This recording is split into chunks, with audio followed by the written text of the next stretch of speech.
She filed papers for decades, unnoticed, until a young manager learned the cost of underestimating her. The morning sun filtered through the tall windows of Fairview's town hall, casting soft shadows across the worn oak floor. At the heart of this small Indiana town, where the courthouse clock tower chimed every hour, 62-year-old Evelyn Harper sat at her desk in the records office, surrounded by stacks of files that smelled faintly of old paper and ink. Her silver hair was pinned neatly in a bun, her cardigan patched at the elbows but tidy, and her glasses perched low as she reviewed a property deed with the precision of a watchmaker. For 38 years, Evelyn had been the town clerk, a quiet force who knew every birth certificate, every marriage license, every story etched into Fairview's archives. To locals, she was Miss Evie, greeted with warm nods at the diner or church. But to newcomers, she was just the old lady behind the counter, her presence as unremarkable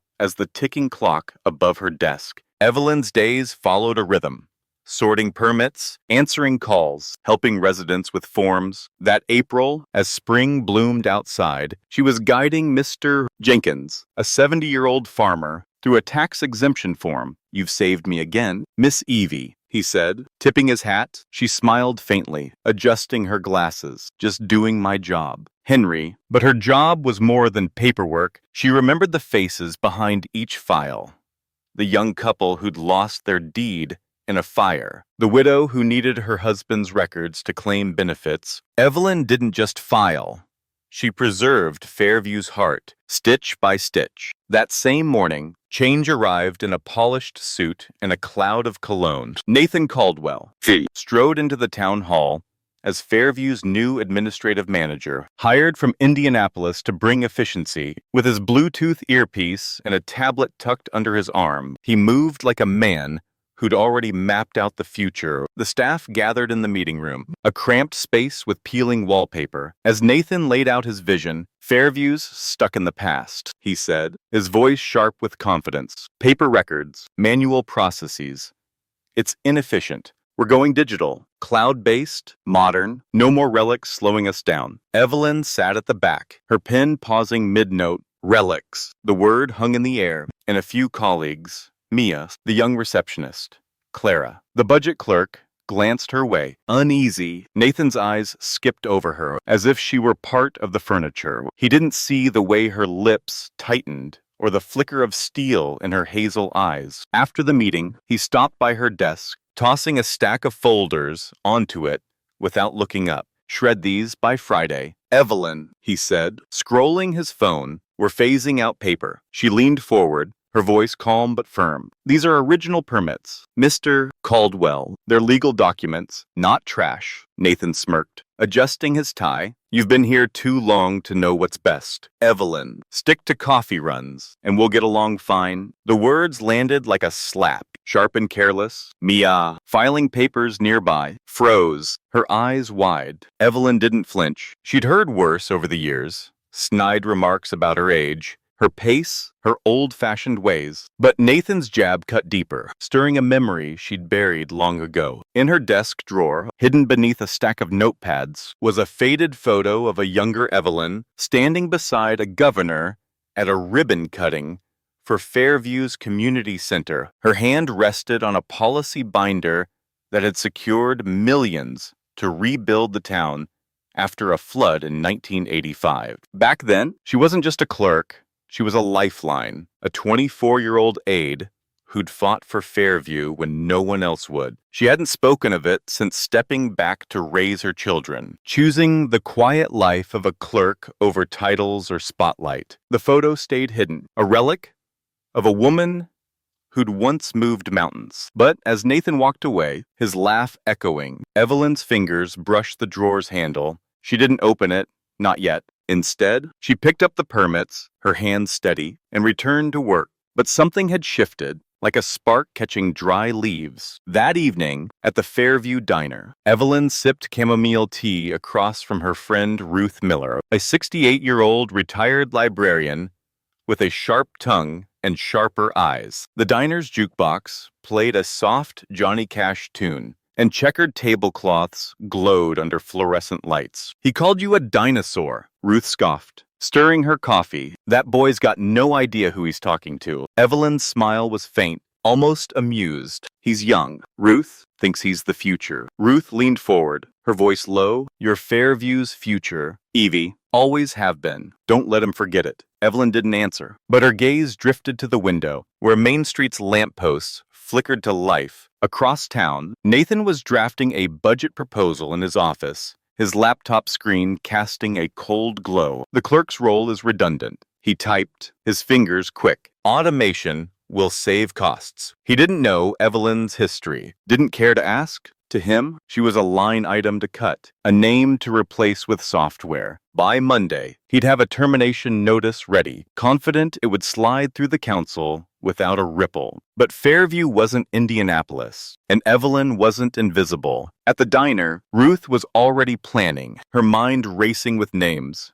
Clara from the paper, Mr. Jenkins, the Historical Society. He'll learn, Evelyn had said, her voice quiet but certain. And as she walked home under the stars, the clock tower chiming 10, the weight of her past settled in her chest, not heavy, but alive, ready to rise when the moment came. The air in Fairview's town hall grew heavier as spring turned warmer, the hum of ceiling fans doing little to ease the tension. Evelyn Harper, 62, sat at her desk, her silver bun catching the morning light as she sorted a stack of marriage licenses with steady hands. The termination notice Nathan Caldwell had slid across his desk a week ago remained unsigned, tucked in her drawer like a storm cloud waiting to break. She hadn't mentioned it to anyone, not even Ruth, but her silence wasn't surrender. It was strategy. For 38 years, Evelyn had kept Fairview's records, its promises, its people. She wasn't about to let a city boy in a suit erase that. Nathan, meanwhile, pressed forward, his confidence unshaken. In his office, a glass-walled corner that felt out of place in the old town hall. He finalized his budget proposal. The clerk's role is obsolete. He told the council over coffee, his tablet glowing with charts. Software can handle what Evelyn does. Cheaper, faster. The council, a mix of gray-haired locals and younger faces, nodded uneasily. Mrs. Thompson, 72, tapped her pen. Evelyn's been here forever. Nathan, you sure about this? He flashed a smile. Progress waits for no one. Ma'am, she'll retire happy. But his words rang hollow to those who knew Miss Evie's worth. By Wednesday, whispers spread. Mia, the 22-year-old receptionist, had overheard Nathan's plan and slipped a note to Evelyn. They're letting you go. Evelyn read it, her face unreadable, and tucked it away. Thank you, Mia, she said softly. Keep this between us. But Mia couldn't stay quiet. At the Fairview diner, she told her Aunt Clara, a 65-year-old reporter for the local paper, who scribbled notes between bites of pie. He's firing Miss Evie, Clara muttered, her eyes narrowing. That boy's digging his own grave? Across town, Ruth was rallying her own forces. At the Historical Society, a brick building stuffed with dusty albums, she pored over records with Mr. Jenkins and a few seniors, searching for proof of Evelyn's past. They found it in a faded newspaper from 1985. Its headline bold, Young Aid Secures Tuna Lenders to Save Fairview from Flood. The article told of Evelyn Harper, then 24, a clerk turned hero who'd lobbied the state and feds when a deluge had swamped the town. Homes were underwater, the school ruined. But Evelyn's late-night calls and dogged paperwork brought relief funds that rebuilt Fairview. Another clipping from 1990 showed her with a senator, honored for a crisis plan that kept the town's services running during budget cuts. Ruth clutched the pages, her hands trembling with pride. This is our Evie, she said. Nathan doesn't know what he started. Back at the town hall, Nathan doubled down. He posted a job ad for a digital records specialist. Its requirements a clear jab at Evelyn. Tech skills, no mention of experience. He stopped by her desk, his voice cold. Pack up by next week. Evelyn, we're moving on. She met his gaze, her voice even. You're moving too fast. Nathan, this town's roots run deeper than your cloud. He laughed, dismissive. Roots. You're a clerk, not a mayor. Sign the notice and save us both trouble. Evelyn didn't blink. Trouble's already here, she said. Turning back to her files, Nathan stormed off, but doubt flickered in his eyes. Her calm unnerved him. That evening, Clara's article hit the Fairview Gazette's front page. Town clerk faces axe, but is she Fairview's forgotten hero? It detailed Evelyn's 1985 flood work, complete with a grainy photo of her shaking hands with the governor. The diner buzzed with outrage. Firing Miss Evie, a barber grumbled. Folding the paper, she saved my shop back then. At bingo night, seniors passed the article around, their voices rising. Mr. Jenkins stood, his cane tapping the floor. She's been here since my daddy's day. We're not letting her go. Ruth, handing out flyers, grinned. Let's remind that manager who built this town. By Friday, the town hall was a tinderbox. Nathan's ad had drawn a few resumes, but staff morale plummeted. Mia misfiled his memos on purpose.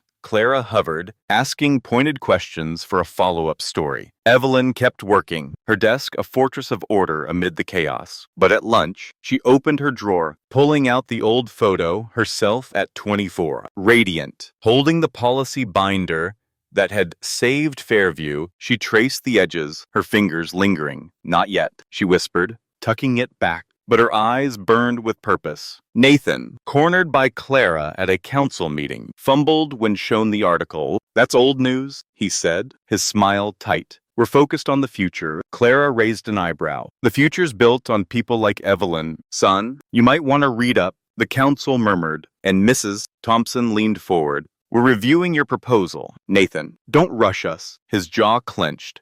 He hadn't expected pushback. As the meeting ended, Evelyn walked in, a folder in hand, her steps deliberate. The room hushed. Nathan's voice faltered. Evelyn, this isn't...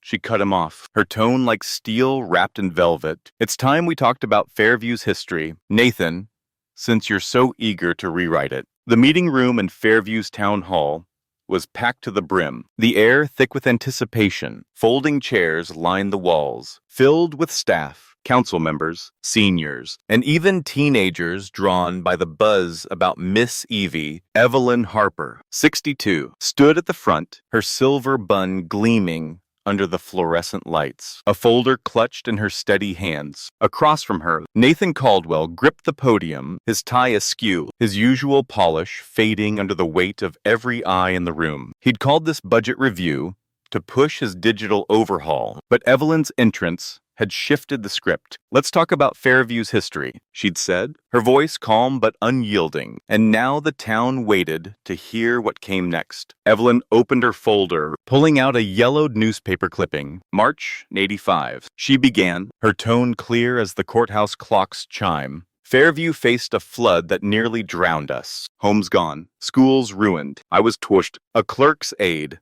But I didn't sit back. I called every official I could, state, federal, anyone who'd listen, until we got $2 million to rebuild. She held up the article, its headline bold, Young Aide Saves Fairview. The room stirred, murmurs rising. Mr. Jenkins, 70, nodded, his eyes misty. I lost my barn that year. He whispered to Clara, she saved my family. Evelyn didn't pause. She lifted another clipping from 1990, when budget cuts hit. I wrote the crisis plan that kept our fire station open, our clinic running. That plan's still in use. She looked at Nathan, her gaze steady. You call my files clutter, Nathan, but they're promises, birth records, deeds, lives. You don't shred a town's heart for a computer screen. Applause erupted, loud and raw. Ruth stood, waving a petition with 200 signatures. We're keeping Miss Evie, she declared, her voice booming. She's Fairview's soul. Nathan's face flushed, his hands trembling. I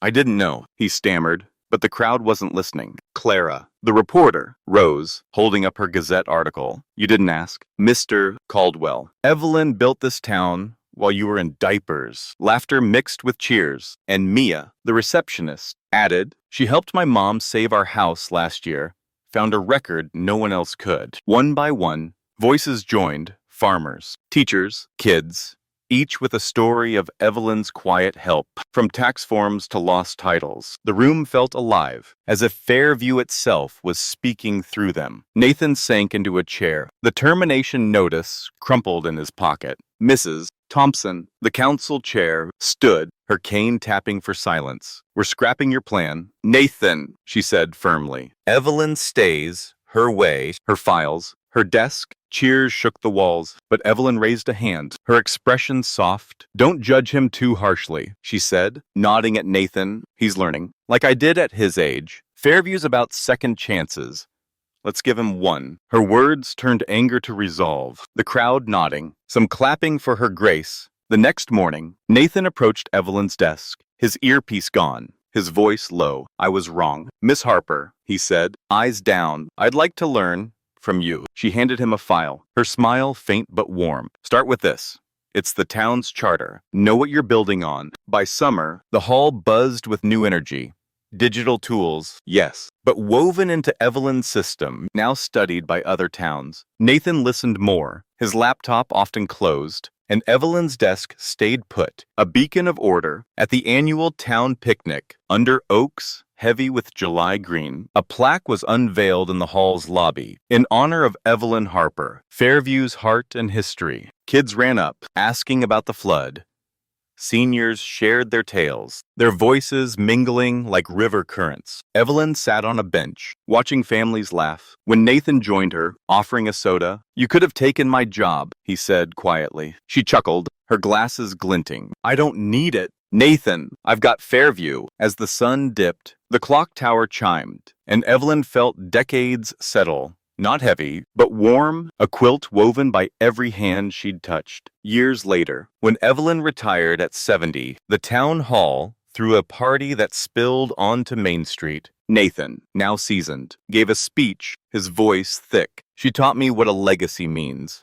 Not titles, but trust. Evelyn, her silver hair loose, smiled. Her old photo, now framed by her desk, passed to Mia, who'd taken her place. Fairview thrived, its record safe, its heart intact, because one woman had stood firm, not for glory, but for home. Her legacy wasn't in the files. It was in the people who'd never forget her name.